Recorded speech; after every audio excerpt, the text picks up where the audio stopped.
দর্শক, এলপিজি সিলিন্ডারের আরও খবর জানাতে আমাদের সাথে সরাসরি যুক্ত হচ্ছেন মাইনুদ্দিন রিপন।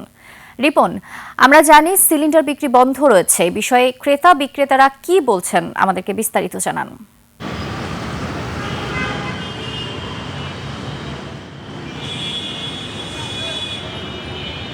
ধন্যবাদ নির্জনা। আপনি ইতিমধ্যে জেনেছেন বাংলাদেশ এনার্জি রেগুলেটরি কমিশন কর্তৃক ধন্যবাদ নির্জনা। এই মুহূর্তে ইতিমধ্যে আপনারা জেনেছেন যে বাংলাদেশ এনার্জি রেগুলেটরি কমিশন কর্তৃক যেই এলপিজি গ্যাসের যে মূল্য পুনরায় বৃদ্ধি করা হয়েছে, এতে করে গ্যাসের কৃত্রিম সংকট তৈরি হয়েছে রাজধানী সহ দেশের বিভিন্ন জায়গায়।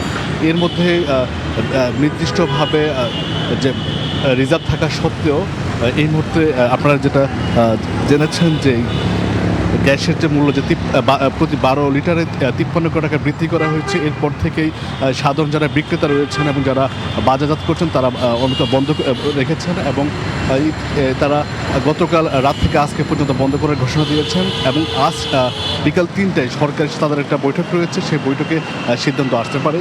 কিন্তু এই বন্ধ দোকানে কিছুক্ষণ পরপর ক্রেতারা যাদের এলপিজি গ্যাস বিশেষ প্রয়োজন তারা আসছেন, কিন্তু তারা পাচ্ছেন না, অনেকে ঘুরে যাচ্ছেন এবং তারাও তাদের মন্তব্য করেছেন। তারা ক্ষোভ প্রকাশ করেছেন যে 1200 বা 1000 টাকার যে গ্যাসটা তার দ্বিগুণ দামে তাকে কিনতে হচ্ছে এবং তার চাহিদা অনুযায়ী সেটা পাচ্ছে না।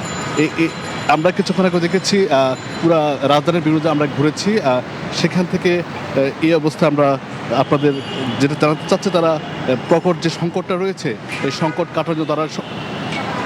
কাটানোর জন্য সরকার তারা সহযোগিতা কামনা করেছে এবং তারা অতি সত্বর গ্যাসের সংকট যেন দ্রুত গ্রাহকের কাছে গ্যাস সিলিন্ডার কম খরচে পৌঁছাতে পারে সেই চেষ্টায় তারা করার কথা বলেছে। এই ছিল আমার কাছে সর্বশেষ তথ্য।